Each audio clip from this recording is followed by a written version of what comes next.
Welcome to the No Fluff Guide to finding the absolutely perfect office space in Manhattan. The most important considerations for your office lease are going to be space needs. What is your particular business? How are you going to use the space? What you need in the space and how you need the space to be built out. And there's so much nuance when it comes to that as well. Who's going to be building it out? I always advise that the landlord build out the space, because building the space is a whole nother subset of issues. You do not want to be liable for anything that breaks when the space is happening. You don't want to be liable for any timelines that are missed. You want to put all that onto the landlord. Another important thing is location. Where do you have people coming in from? Where are you coming in from? Do you need to be really close to a transit or subway system? Do you need it to be close to colleagues within the business? There's certain areas in Manhattan where it really pays to be close to other people who are in your business sector. Another thing is budget. You need to know what your spend is, and you also need to know the market of New York City. You can have a budget that is completely unrealistic with where the market is. So it's always good to have a sense of where the market is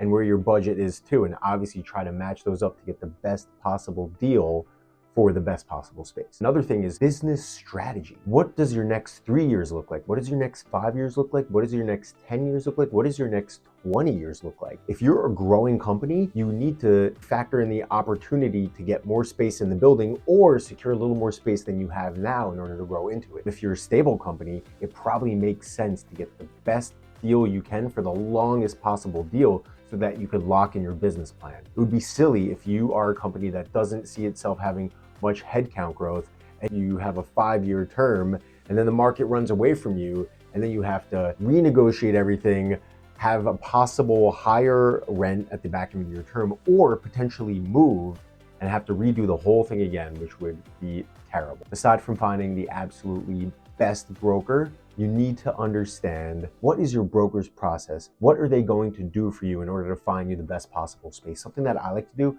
I like to preview every single space before I tour it so I know all the nuance in the space, so I understand the area, so I understand the building. It's really important for me to show a space that I have a really good understanding of. And if it's a bad space and I preview, I simply won't show it at all. Another thing is, how is your broker going to negotiate the space for you? I always say that a renewal should be treated exactly the same as a relocation, because at the end of the day, you are making a market-based decision. You need to find comparable buildings, comparable spaces, and drive the best possible deal so that at the end of the day, you have a competitive bidding process for your tenancy. Aside from that, finding space is not that difficult, but negotiating space is. There is nuance to these. These lease documents can be this thick. They can be hundreds of pages, and you need to understand that these landlords in New York City are sophisticated.